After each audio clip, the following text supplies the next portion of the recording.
Welcome to our channel ज्ञान लो। आज का जो हमारा टॉपिक है वो है what is reactivity series of metal, यानी मेटल की रिएक्टिविटी सीरीज़ कौन सी है और इसको हम कहाँ पर यूज़ करते हैं। देखिए, सबसे पहले बात है कि ये जो रिएक्टिविटी सीरीज़ है हमें ये बताती है कि कौन सा मेटल लेस रिएक्टिव है और कौन सा मोर रिएक्टिव है।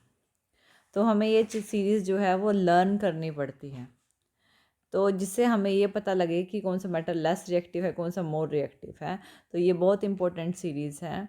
अब देखिए, कुछ मेटल्स ऐसे होते हैं, देखिए हम ऑलरेडी पिछले टॉपिक में भी कर चुके हैं ये, कि कुछ मेटल्स बहुत ज़्यादा रिएक्टिव होते हैं और कुछ मेटल बहुत कम रिएक्टिव होते हैं। अब जैसे कि जिंक की बात करें, जिंक डिस्प्लेस कर देता है कॉपर को, लेकिन कॉपर डिस्प्लेस नहीं कर सकता जिंक को। ये हम ऑलरेडी पिछले टॉपिक में कर चुके हैं। तो इसमें कुछ क्वेश्चंस होते हैं कि कुछ मेटल्स जो बहुत ज़्यादा रिएक्टिव होते हैं दूसरों को लेस को क्यों डिस्प्लेस कर देते हैं और किस तरह से उनकी डिस्प्लेसमेंट होती है। तो ये एक अरेंजमेंट होती है मेटल्स की। तो जो रिएक्टिविटी सीरीज़ होती है ये मेटल की एक अरेंजमेंट होती है और ये अरेंजमेंट इस तरह से की जाती है कि इनकी उस अरेंजमेंट को रिएक्टिविटी सीरीज़ बोला जाता है या फिर एक्टिविटी सीरीज़ ऑफ मेटल भी बोला जाता है। तो वो सीरीज़ हमें यहाँ पे दी गई है। मैं ऑलरेडी इस सीरीज़ को यहाँ मेंशन कर चुकी हूँ। तो ये है पोटेशियम। सबसे पहले होता है हमारे पास पोटेशियम। पोटेशियम जो कि सीरीज़ में सबसे ऊपर होता है।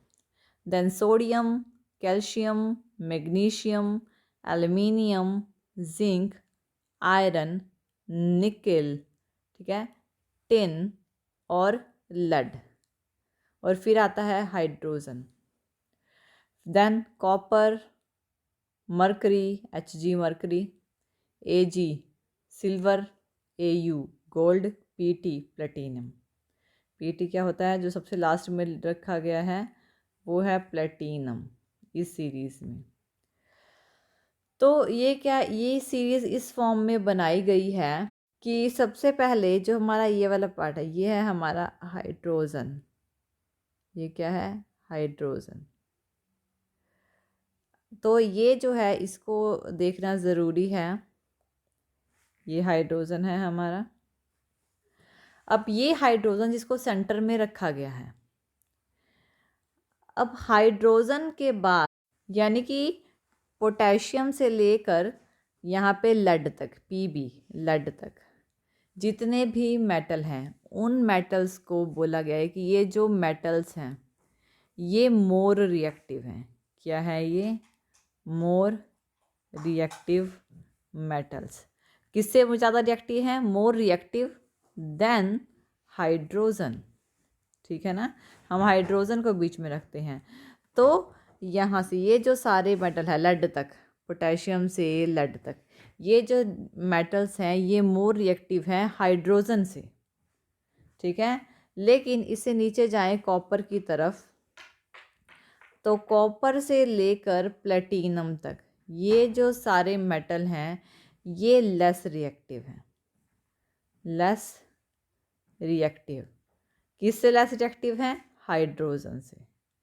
तो ऊपर वाले सारे मोर रिएक्टिव है हाइड्रोजन से, नीचे वाले लेस रिएक्टिव हैं हाइड्रोजन, यानी हाइड्रोजन से कम रिएक्टिव हैं और ऊपर वाले हाइड्रोजन से ज़्यादा रिएक्टिव हैं। तो इस तरह से इस सीरीज़ को बनाया गया है। तो जो सबसे ऊपर वाला मेटल है जो कि है पोटेशियम, इस मेटल को बोला गया है मोस्ट रिएक्टिव मेटल, यानी कि जो सबसे ज़्यादा रिएक्टिव है। और जो जो सबसे नीचे है जो कि है प्लेटिनम, इसको बोला गया है लीस्ट रिएक्टिव मेटल, यानी कि वो मेटल जो सबसे कम रिएक्टिव है। यानी ये कह सकते हैं कि जब हम अप टू डाउनवर्ड डायरेक्शन में मूव करते हैं, मीन्स टू से कि इस पोर्शन में आते हैं, यानी पोटेशियम से लेकर प्लेटिनम तक जब हम मूव करते हैं तो जो रिएक्टिविटी होती है, यहाँ पे जो रिएक्टिविटी होती है वो क्या हो जाती है, डिक्रीज़ करती हुई चली जाती है, डिक्रीज़ होगी। ठीक है। और वो इसके उल्टा ये भी बोल सकते हैं कि अगर हम डाउन टू अप जाते हैं, ठीक है ना, तो रिएक्टिविटी क्या होगी, इंक्रीज़ होगी, रिएक्टिविटी इंक्रीज़ होगी।